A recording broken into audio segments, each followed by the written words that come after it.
Ça va péter. Tu ne cesses de l'entendre dans les médias, crise économique, récession, même des gens parlent de dépression, de grande dépression, encore pire que ce qu'on a eu en 2008. Dans ces vidéos, je vais te dire un peu pourquoi est-ce qu'on a une crise économique qui s'en vient, qui va être très sévère, qui va faire très mal à beaucoup de gens. Mais surtout, je vais te dire comment moi, je compte faire pour réussir à passer à travers et quels sont les conseils que tu pourrais suivre pour passer à travers cette crise. Et au contraire, ne pas sortir en étant moins fortuné, mais en étant au contraire beaucoup plus fortuné parce qu'en réalité, c'est pendant les périodes de crise qu'il y a énormément d'opportunités à saisir. C'est parti. Salut, je me présente, je m'appelle Uriel. Bienvenue sur ma chaîne sur laquelle je te parle de l'immobilier, de mindset, d'entrepreneuriat parce que c'est grâce à ces trois choses-là que tu vas pouvoir réussir à accumuler de la richesse et passer à travers les moments difficiles qu'on va avoir dans les mois à venir. Mais tout d'abord, si tu es nouveau sur ma chaîne, je t'invite à t'abonner, activer les notifications et à partager cette vidéo à tous les gens dans ton entourage qui t'ont dit oh my God, ça va mal aller. Parce que justement, à la fin de cette vidéo, tu partiras d'ici en ayant les éléments dont tu as besoin pour être armé, pour passer à travers, peu importe ce qui va se passer l'année prochaine, mais passer à travers de la bonne manière. D'abord, pourquoi est-ce qu'on a une crise économique? Simplement parce qu'on a une inflation qui est très, très élevée. On est autour actuellement au Canada de 8%. De façon générale, le mandat de la Banque centrale, c'est de maintenir l'inflation autour de 2%. Qu'est-ce que ça veut dire dans ta vie à toi? L'inflation, c'est tout simplement qu'on essaie de regarder un panier moyen et de voir comment est-ce qu'il a évolué par rapport à l'année précédente. Donc, qu'est-ce qu'il y a dans le panier moyen? Bien sûr, il y a tout ce qui va être logement, nourriture et transport. Le challenge qu'on a aujourd'hui, c'est que justement, on a une crise en Ukraine qui fait que l'énergie coûte de plus en plus cher. Il y a toute une game, toute une dynamique géopolitique entre la Russie, les États-Unis et les pays du Moyen-Orient pour le contrôle du prix de l'énergie, qui fait qu'ultimement, aujourd'hui, on a une énergie qui coûte très cher. Qui dit énergie qui coûte très cher, dit inflation. L'autre élément qu'on a aussi, c'est qu'on a une grosse pénurie de main-d'œuvre. Dans beaucoup de pays, on a du mal à trouver des ressources qualifiées. Pourquoi? Parce qu'il y en a plein qui ont démissionné pendant le Covid et qui ont dit écoute, F that, moi j'ai plus envie de continuer à travailler comme avant, j'ai envie de faire autre chose de ma vie. Ce qu'on appelle le phénomène de la grande démission. Ce qui fait qu'aujourd'hui, on manque de ressources sur le marché du travail. Et qui dit qu'on manque de ressources, ça veut forcément dire que les employeurs sont prêts à payer plus pour avoir les bonnes ressources. Et vu qu'ils payent plus pour avoir les bonnes ressources, tout coûte plus cher. Tous ces éléments combinés font qu'aujourd'hui, on a une inflation, puis aussi le prix de l'immobilier qui a explosé. Yes, ce qui fait qu'on a une inflation et donc le mandat de la Banque centrale, c'est de le maintenir à 2%. Et la stratégie qu'ils ont trouvée pour le faire, c'est de dire qu'on va augmenter les taux de façon considérable. Aujourd'hui, quand tu regardes aux États-Unis, on est presque rendu à 7. Les gens parlent du fait qu'on va peut-être arriver à 10. Sur les 12 derniers mois, on a pris facilement un 3-4%. La conséquence, c'est quoi? C'est que vu qu'aujourd'hui, l'argent coûte, le taux ultimement, ça veut dire que c'est le taux auquel les banques empruntent. Et forcément, ces banques-là ne sont pas là pour faire du bénévolat. Donc, vu qu'elles empruntent plus cher, elles te prêtent plus cher. Et l'idée derrière, c'était de dire que la Banque centrale veut augmenter le coût de l'argent, le coût de l'emprunt, afin justement de freiner la consommation, freiner le fait que les gens dépensent, freiner le fait que les gens ont pris des chèques de PCU pour investir dans les cryptos, investir dans l'immobilier. Ce qu'ils veulent faire, c'est arrêter, réduire la consommation parce que dans leur logique à eux, et je pense qu'ils sont cons, c'est de se dire qu'en arrêtant la consommation, on va arrêter l'inflation. Ce qu'ils ont oublié de considérer, c'est que l'inflation qu'on a aujourd'hui ne vient pas juste de la consommation.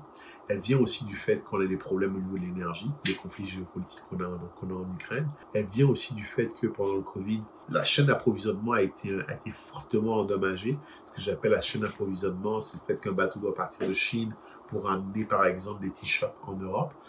Vu que maintenant le bateau, en plus on a eu le blocage du canal de Suez, vu que le bateau maintenant il a plus de mal à se rendre parce que ça lui coûte plus cher en termes d'énergie, ça consomme le bateau. Et en plus que derrière, il y a des chemins qui sont bouchés. Et en plus, derrière, on a des pays qui sont fermés. La Chine, aujourd'hui, est fermée dans certaines villes. Ça fait que la logistique n'arrive pas à se rendre et donc tout coûte plus cher. Donc, ils sont en train de vouloir adresser un problème en adressant seulement un côté, mais en ne regardant pas tous les autres problèmes qui causent ce problème-là. Anyway, tout ça pour te dire que tous ces éléments font qu'aujourd'hui, on a des coûts qui ont explosé et les banques centrales, les États-Unis, l'Europe a commencé à le faire aussi, le Canada en l'occurrence, sont en train d'augmenter les taux. Et la conséquence, c'est que ça freine la consommation. Mais le problème, c'est quoi? C'est que Quand tu commences à freiner la consommation, ça veut dire que les entreprises font moins de profit. Si les entreprises font moins de profit, qu'est-ce qu'elles font? C'est qu'elles licencient les employés. Si elles licencient les employés, qu'est-ce que ça veut dire? C'est que les employés ont moins d'argent pour consommer. Et s'ils ont moins d'argent pour consommer, ça veut dire que le, le produit national brut, il chute. Et le produit national brut, au fait, c'est ce qu'on traque pour dire si on est en récession ou pas. Quand le produit national augmente, on parle à ce moment-là d'une phase d'expansion. Quand le produit national il baisse au bout de deux trimestres consécutifs, on parle d'une récession. Et c'est ce vers quoi on s'en va. Ils ont décidé de casser la consommation en augmentant les taux et en cassant de facto l'économie. On avait la première ministre qui s'affirme Freeland qui disait récemment que ne vous inquiétez pas, on va avoir un soft landing, ça veut dire qu'on va forcer l'avion à atterrir, mais il ne va pas s'écraser. Mais avec la vitesse à laquelle il abat, je pense qu'il va se casser la gueule. Mais, ceci ne doit pas te faire peur parce que voici comment tu peux te préparer pour cette période. Donc, j'ai pas de boule de cristal, mais je pense très honnêtement que ça va durer 2 ans. Pourquoi? Parce qu'il y a aussi une question politique derrière. Je pense qu'en 2024, Donald Trump va revenir au pouvoir aux États-Unis. Donc, première chose qu'il va faire, c'est qu'il va dégager celui qui contrôle la Banque centrale et afin de mettre quelqu'un qui va être plus clément au niveau des taux. Donc, mon pari, puis je suis ni démocrate ni républicain, puis j'ai pas forcément une appréciation forte pour Donald Trump, mais d'un point de vue économique, on va dire que Big Biden est en train un peu de se péter la gueule. Et donc, qu'est-ce que Trump va faire? Il va dégager celui qui est là, il va mettre quelqu'un de nouveau qui lui va commencer à baisser les taux. Donc, je suis convaincu qu'en 2024, les taux vont baisser. Une fois qu'on a dit ça, c'est comment est-ce qu'on passe à travers cette période un peu de turbulence, d'inconnu, de difficultés, parce qu'on va se le dire, il y a des gens qui vont perdre leur emploi, il y a des gens qui vont devoir vendre leur maison à des prix dérisoires. Je le vois moi personnellement chez les offres d'achat actuellement, parce que j'ai des courtiers qui me rappellent, alors qu'il y a encore 12 mois, tu disais une offre d'achat, c'était genre, moi, whatever. Le courtier en face, il recevait 20 propositions d'achat, il choisissait celle qu'il voulait, tous les autres, il les envoyait chier.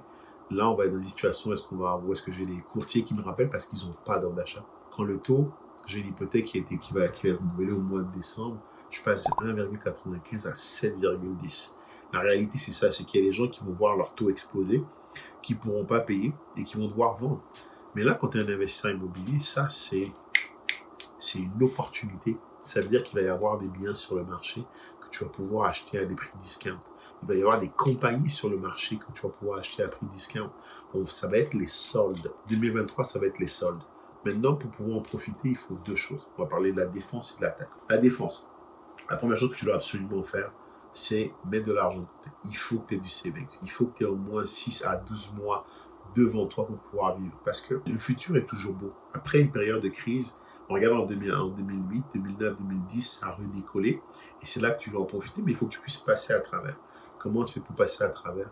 Il faut que tu aies un fonds de réserve. Il faut que tu aies de l'argent de côté pour pouvoir passer à travers la tempête. Donc, je t'encourage fortement à réduire les dépenses inutiles, le Starbucks, toutes ces choses qui servent à rien, dont tu peux te passer, manger au restaurant 5 fois par semaine, manger sur Uber Eats. Commence à faire à manger à la maison, ça va être santé, ça va être meilleur pour toi et tu vas développer des skill sets de cuisinier. Peut-être que tu vas finir sur une émission de télévision, le meilleur cuisinier du Canada, whatever. Mais commence à faire du savings, mets de l'argent de côté. Idéalement, tu vas en avoir entre 6, 12, puis le best, c'est 24 mois. 24 mois de vie, donc définis combien il faut par mois. S'il te faut 5 000 pour vivre par mois net, parfait. Il faut que tu mettes 60 000 de côté pour avoir 12 mois devant toi. Ce que ça veut dire, c'est que si ça pète pendant 12 mois et que tu n'as plus d'emploi, que toi ou ta femme vous perdez votre emploi, tu as encore quelque chose sur lequel tu peux t'asseoir pour ne pas être contraint de vendre. Tu ne perds jamais de l'argent, par exemple, en immobilier, sauf quand tu vends et quand tu vends au mauvais moment. Mais si tu arrives à passer à travers la tempête et que tu n'es pas obligé de vendre parce que tu as de l'argent de côté, même mentalement, tu vas dormir beaucoup mieux en sachant que tu as de l'argent de côté. Deuxième élément, il faut absolument que tu augmentes ta capacité à générer de l'argent. Si aujourd'hui tu fais par exemple 75 000 par an, ok, parfait. Comment je fais pour faire 100 000? Et tu ne feras pas 100 000 avec une augmentation, on s'entend. À moins que tu passes de gestionnaire à top exécutif, ta seule façon de faire plus de cash, c'est de changer d'emploi ou de travailler différemment. Il faut que tu augmentes ta capacité à générer de l'argent.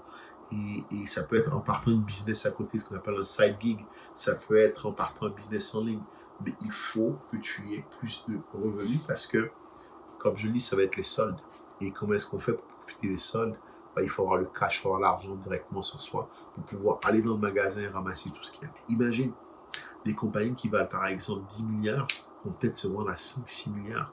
Pour la personne qui a l'argent pour le faire, écoute, c'est du jackpot. La plupart des millionnaires ont été créés pendant les périodes de récession. Avant, on avait un peu tout et n'importe quoi. Quand tout allait bien, tout le monde faisait du cash.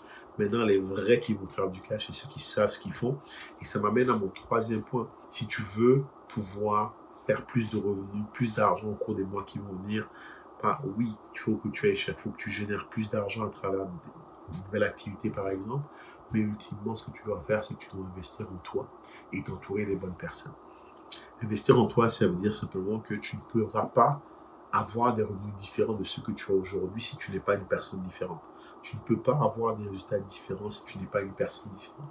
Et l'autre chose aussi, c'est qui tu as autour de toi. Si tu n'as que autour de toi les gens qui sont broke, tu vas être broke. Il faut que tu aies autour de toi les gens qui vont t'inspirer, qui vont permettre de découvrir des choses que tu ne connaissais pas, qui vont pouvoir faire voyager l'information rapidement pour que tu sois au courant des dernières tendances. Le network, c'est ton net worth. Il va y avoir énormément de bonnes décisions, de choses à faire, mais il faut que tu aies l'information et pour ça, il faut que tu t'entoures de personnes et que tu aies une communauté autour de toi. En parlant de communauté, l'un des objectifs que j'ai avec cette chaîne YouTube, c'est de créer une communauté de toutes ces personnes-là qui vivent loin de chez eux, mais qui veulent prospérer à l'étranger afin de pouvoir un jour retourner chez eux et créer un développement local. Si tu en fais partie, pense à t'abonner à ma chaîne et à partager cette vidéo avec toutes les personnes de ton entourage. Donc, qu'est-ce que moi je compte faire dans les mois à venir? Justement, je compte faire exactement les conseils que je t'ai donnés. Donc, principalement, ce que je vais commencer par faire, c'est investir de plus en plus. Investir de plus en plus. Je vais investir intelligemment. Je te donne un exemple. On va dire que 2020, 2021, c'était des anomalies. Je vais investir en immobilier. Aujourd'hui, si je dois faire une offre d'achat, je vais la faire au prix de 2019. Donc, s'il faut enlever 10, 15, 20, 30% sur mon offre d'achat, je vais le faire parce que c'est comme ça que je vais continuer à être actif. Je ne crois pas qu'il faut rester sur le côté en se disant je vais attendre que ça baisse, c'est une erreur. Par contre, ce que tu peux faire, c'est plutôt de dire je vais rentrer intelligemment. Donc, je continue à investir, non seulement au Canada, aux États-Unis et en Europe. L'idée pour moi, c'est vraiment de m'étendre. Je suis convaincu qu'en prenant les bonnes stratégies, mon patrimoine va être multiplié par 10 au cours des mois à venir.